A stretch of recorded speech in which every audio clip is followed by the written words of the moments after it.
Fala galera, Capitão Fernando aqui para mais um Nerd Fiction e hoje o review da segunda temporada de Babylon 5.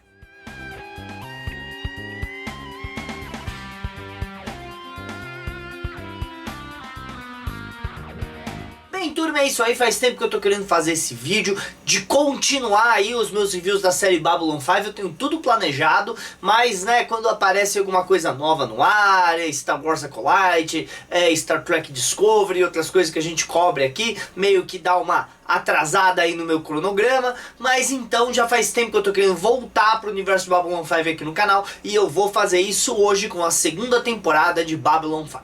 Só pra falar, tem aqui no canal a primeira temporada, que se chama Signs and Portals, né, Sinais e Profecias. Temos o piloto da série, que é In The Beginning, que é meio que em formato telefilme. E também tem um vídeo que eu fiz com a história do universo Babylon 5 até o ponto do In The Beginning. Então, tô seguindo. Sem falar que eu fiz o review do último filme animado que teve de Babylon 5, tá? Então, vamos lá. Gente, só pra lembrar, cada temporada da série Babylon 5 era como se fosse um capítulo de um livro e ele tinha um nome. Assim, essa temporada se chama The Coming of the Shadows, ou A Chegada das Trevas. Toda temporada tem um episódio que leva o nome da temporada, tá? Que é importante. A temporada passada, que chamava Sinais e Profecias, teve episódio de Sinais e Profecias, que basicamente a temporada passada tá numa história serializada, apesar de serem episódicos os episódios, tá?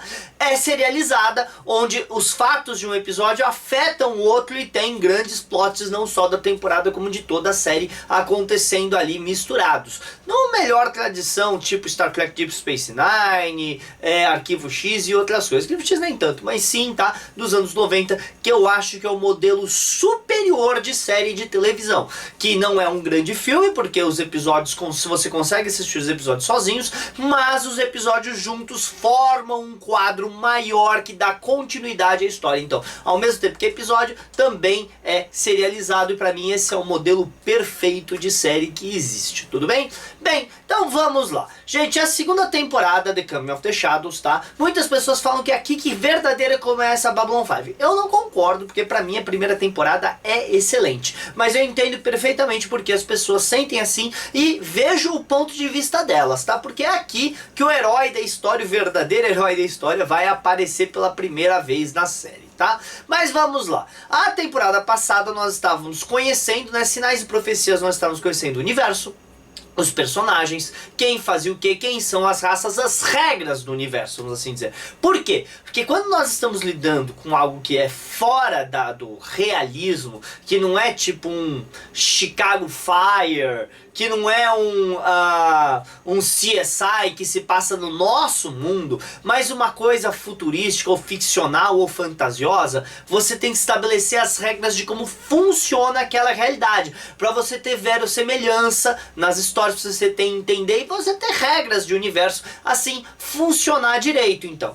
não existe nada, por exemplo, Star Trek tem o teletransporte. O teletransporte Star Trek foi criado para resolver um problema técnico que existia de orçamento para descer as pessoas na série clássica da nave, ia ser muito caro, então eles criaram o teletransporte. Só que o teletransporte é uma coisa que, pelo menos na época, não existia, era completamente irreal. Eles criaram regras de funcionamento, o que pode e não pode fazer, para você entender como funciona e assim dar um certo tom de realismo. A primeira temporada de Babylon 5 é isso, explicar pra gente como funciona essa série. Gente, então vamos lá. A segunda temporada agora, The Coming of the Shadows, agora que nós já entendemos e já sabemos quem são os personagens, nós vamos colocar os personagens no tabuleiro. Vamos colocar quem está fazendo o que, quem está fazendo aonde, certo? E vamos começar a história. Gente, os showrunners e produtores, né, é o criador da série, o J. Michael Straczynski, junto com o Douglas Netter, tudo bem? A temporada foi no ar lá nos Estados Unidos entre o dia 2 de novembro de 1994 até o dia 1º de novembro de 1995. Em Universe, essa história está se passando no ano de 2259, 11 anos depois do final da Guerra Terra-Minbar. Gente, essa temporada vai ter uma coisa que normalmente é o fim de qualquer série, que é você trocar o ator principal. Isso mesmo, gente, o comandante Sinclair deixa a série, tá? E ele é substituído pelo capitão John Sheridan como protagonista da história. Gente, de verdade, o Michael O'Hare, que fazia o Jeff Sinclair, ele tava doente, tá? Ele tava com uma doença degenerativa que tava levando a cabeça dele embora. Ele tava sentindo, então ele e o Straczynski sentaram e conversaram e acharam que era melhor ele se afastar da série. E aí então que o Straczynski viu a possibilidade de trazer um novo personagem para a série, para dar um sangue novo para a série, vamos dizer. O Straczynski já em diversas entrevistas colocou que o Sinclair era ótimo, só que o Sinclair já estava pronto, o Sinclair estava construído para ser o que ele queria que fosse o The One, aquele que ia acabar com as trevas e trazer um novo futuro para o universo. O Sinclair já estava pronto, e isso atrapalhava bastante o desenvolvimento do personagem da primeira temporada, já que ele já estava plenamente desenvolvido onde ele queria que o personagem chegasse. Então, quando ele troca o personagem para trazer o John Sheridan, tá? Ele tem a oportunidade de trazer um personagem novo e não ser o Sinclair. Se vocês forem ver, o Sheridan do futuro, o Sheridan que a gente vai ver 20 anos pra frente, é muito mais parecido com o Sinclair do que o Sheridan desse ponto aqui da história. Claro que ele ainda é o Sheridan, claro que ele mantém, certo, muito da personalidade do Sheridan, mas onde ele estava na vida é onde o Sinclair estava aqui. Então o Sheridan, ele pode ser uma pessoa diferente, um novo sangue, como eu já falei, e você ter uma pessoa que não está pronta para ser o Messias Galáctico, com licença pra Duna, tá? Tudo bem? Ele não tá pronto ainda. Ele tem uma jornada para chegar na pessoa que ele precisa ser para se tornar o cara que vai salvar o universo. Então essa oportunidade tem aí as duas funções de tirar o Sinclair, tudo bem? Mas o Sinclair não é esquecido pela série, tá? O Michael O'Hare vai ter uma participação especial na série, tá? Que eu comento daqui a pouco.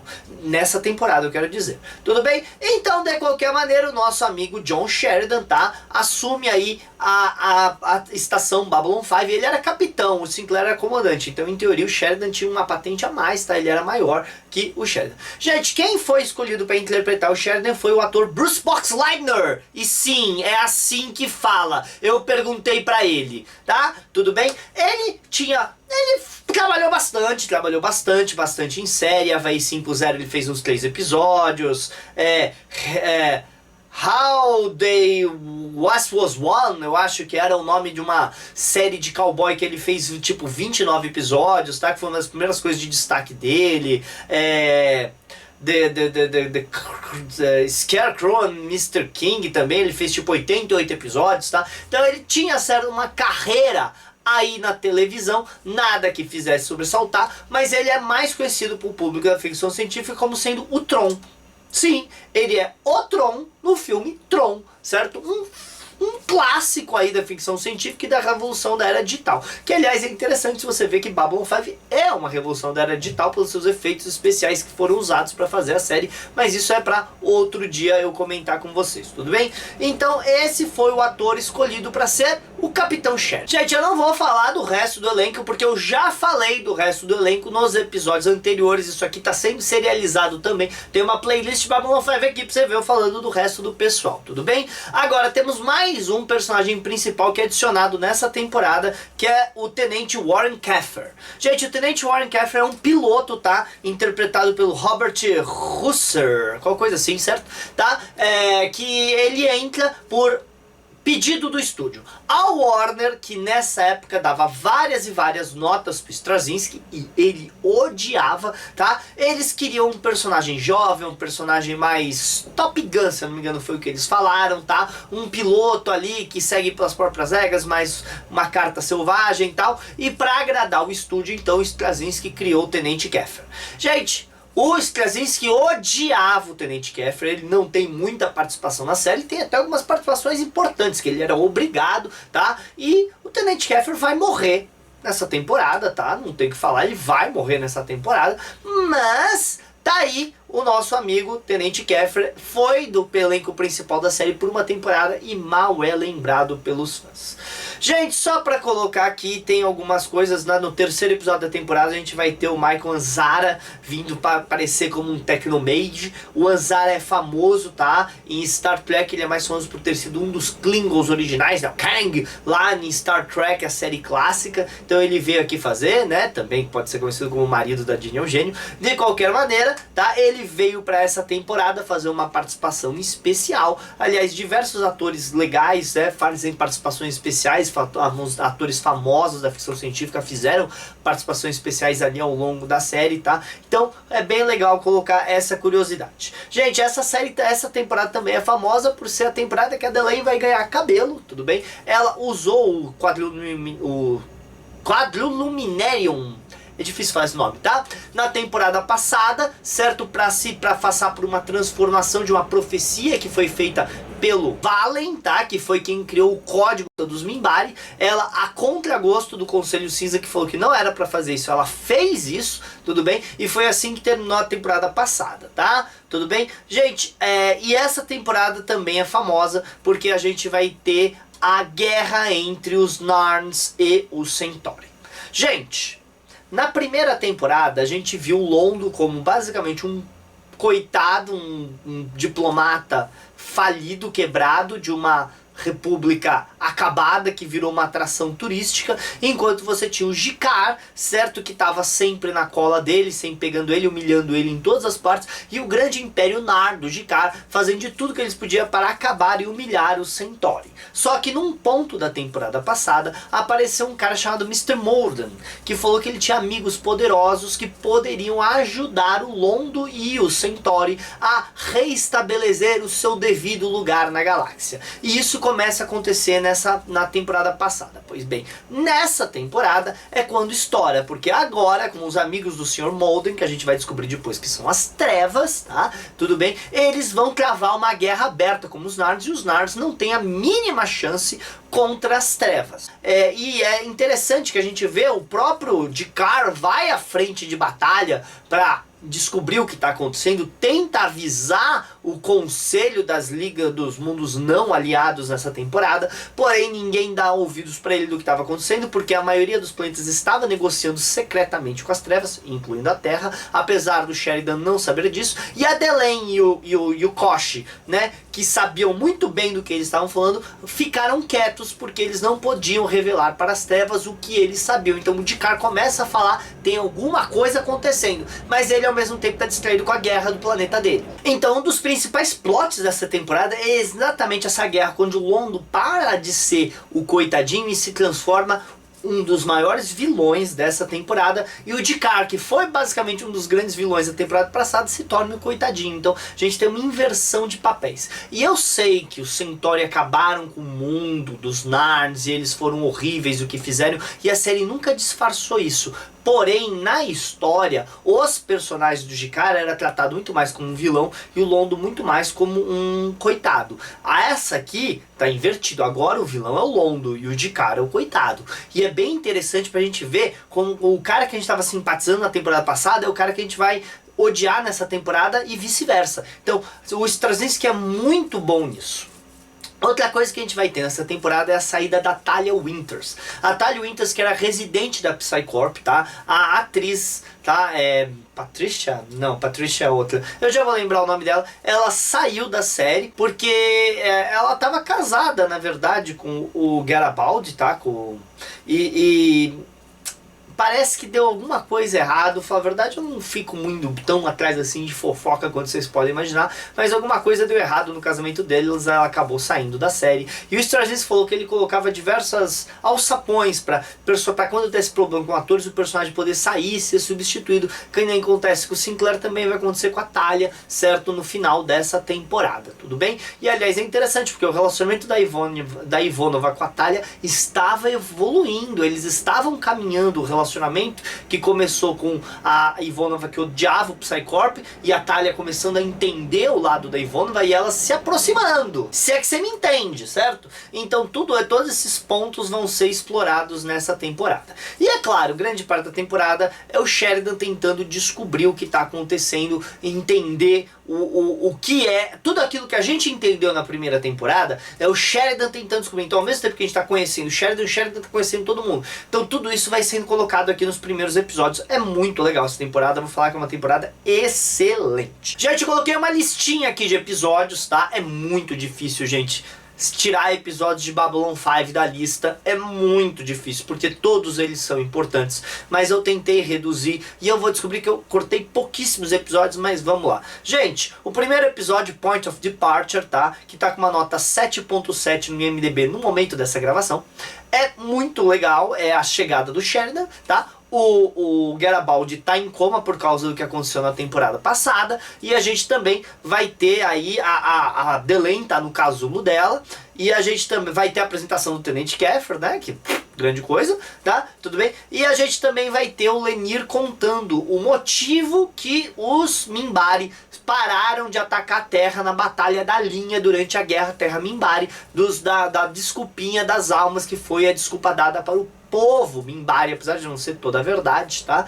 E como eles falam, um Minbari nunca te fala toda a verdade, então, apesar de não ser toda a verdade, tá? É uma explicação que eles dão logo no começo dessa temporada aqui. Outra coisa é que muitos dos Minbari não gostam do Sheridan, porque o Sheridan é famoso por ter, durante a Guerra Minbari, ter destruído a Black Star, que era a nave capitânia, a principal nave, a maior nave da frota dos Minbari, e em batalha o Sheridan venceu eles e, de acordo com eles, ele fez táticas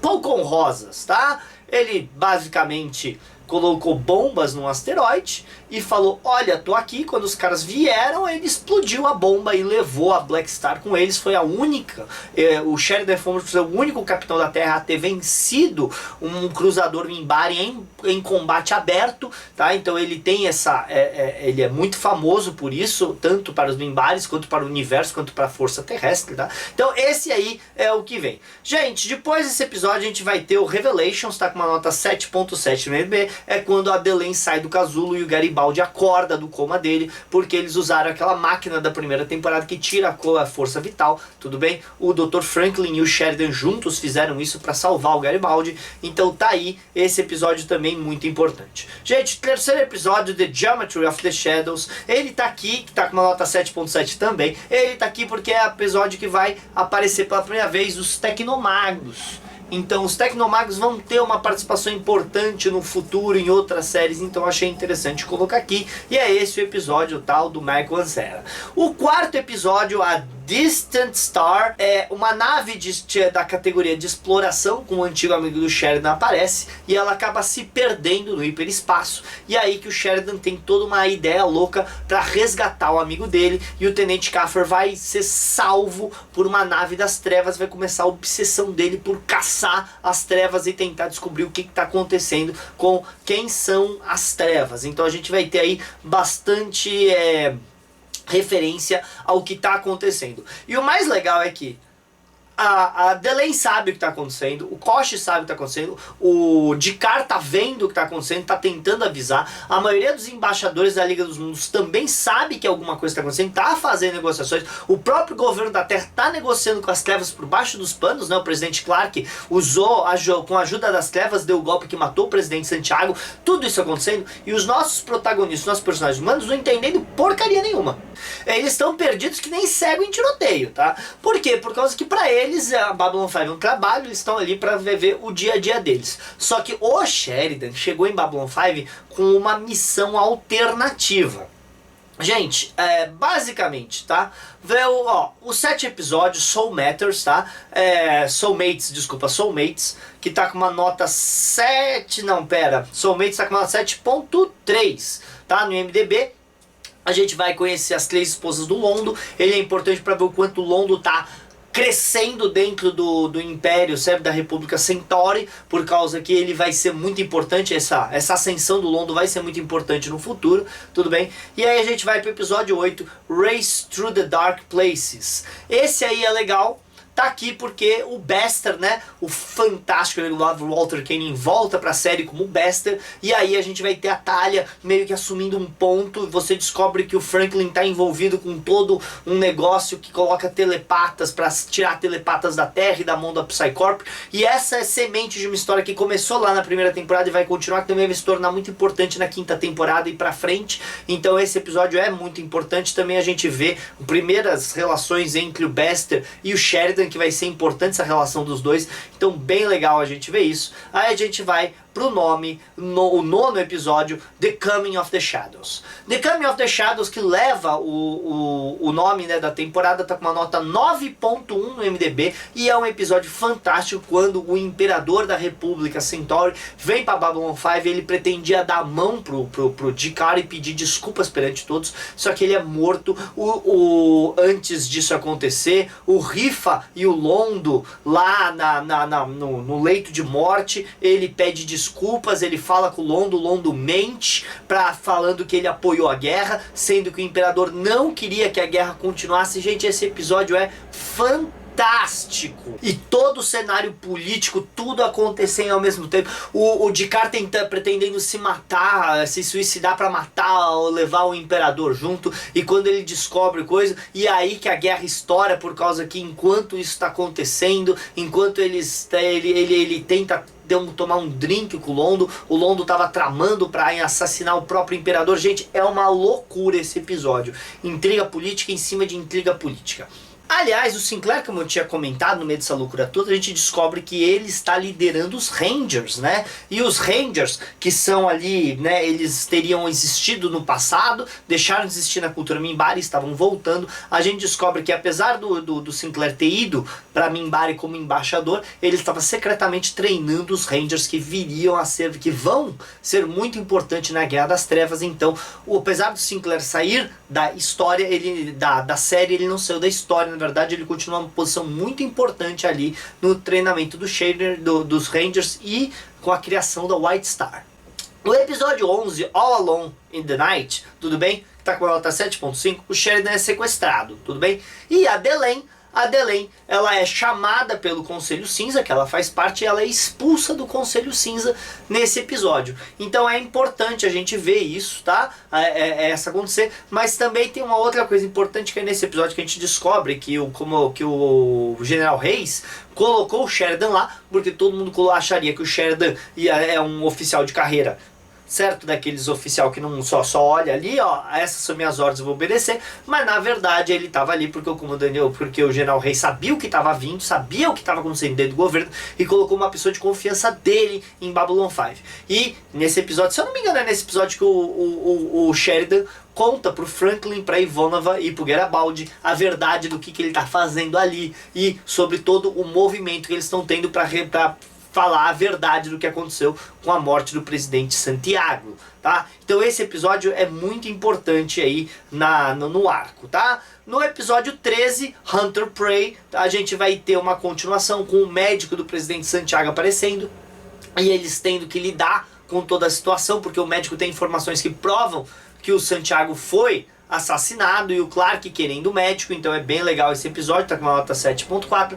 E a gente vai para o episódio 16, In the Shadows of Zahadum, que tá com uma nota 8.9, é quando a merda com as trevas começa a sair pra fora. É nesse episódio que o Sheridan descobre que o Mr. Molden está entrando e saindo da estação e ele estava na mesma nave que estava a esposa dele. Gente, a esposa do Sheridan era uma exploradora que trabalhava, tá, explorando planetas. Ela e o pessoal dela chegam num planeta e desaparecem. O Sheridan leva a culpa dela ter desaparecido com ele é completamente apaixonado pela esposa ainda e carrega isso no coração dele, e quando ele descobre que um cara que devia estar na nave da esposa dele está vivo e na estação, ele vai à loucura, ele prende o cara, ele joga tudo pela janela, tá? É muito louco esse episódio. A gente vai ter a Delaine e o Kosh falando você não pode prender esse cara, e a gente vai ter pela primeira vez um vislumbre das trevas ali. O Sheridan consegue ver as trevas e aí no final ele deixa o Molden embora, mas ele chega e fala, eu quero saber o que está acontecendo, me treina para eu poder enfrentar as trevas. E aí que o Sheridan vai dar os primeiros passos para ele, para que vai vir da Guerra das Trevas, que para mim é o arco mais legal de Babylon 5, é a Guerra das Trevas. Aí a gente vai chegar então no episódio 19, Divide Loyalties, que é o episódio que a gente perde a Lita, perde a Talia. A Lita Alexander, que era a telepata do piloto, volta pra série, falando que tem um agente infiltrado. A gente descobre que a a Talia era na verdade uma agente infiltrada do Psy-Corp. É muito legal esse episódio. O que a Ivonova sente nesse episódio é muito legal, a jornada dela nesse episódio. Aí a gente tá chegando já no final da temporada, né? Porque são só 22 episódios. Hoje em dia, com 6 episódios da temporada, só 22 episódios, né? O episódio 20, The Long Twilight Struggle, tá? Que a gente vai ter o fim da guerra dos Centauricos com os Narns, com um ataque ao planeta, um ataque devastador e covarde que os Centauri fazem, o Londo aterrorizado vendo o que está acontecendo, o fim de tudo e o discurso do G'Kar quando ele é expulso da Liga dos Mundos Não Alinhados é fantástico, tá? O Andreas Katsoulas que faz o G'Kar tá fantástico nesse episódio, é muito bom esse episódio, tá? Esse episódio aí tá com uma nota 9.2 MDB, é animal. Aí a gente vai pro 21º episódio, penúltimo episódio, Comes of the Inquisitor, que é quando um inquisitor vem testar a Delenn e o Sheridan na nave. Você descobre que na verdade ele era o Jack o Estripador, que a gente tá vendo ali a relação, tá, entre a Delenn e o Sheridan se aproximar mais, a relação do Sheridan com o Kosh se aproximar mais. Então esse é um episódio muito importante ali da relação dos personagens principais. E chegamos então no último episódio, The Fall of the Night, um episódio com a nota 9.1.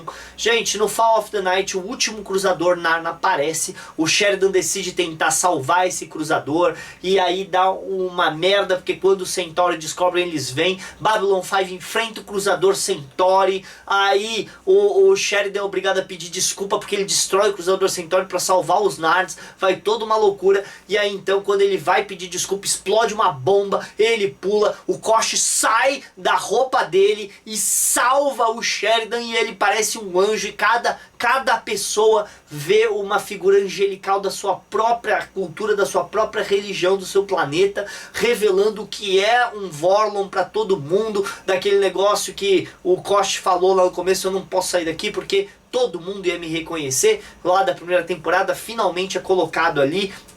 É fantástico esse episódio também, muito bom esse episódio.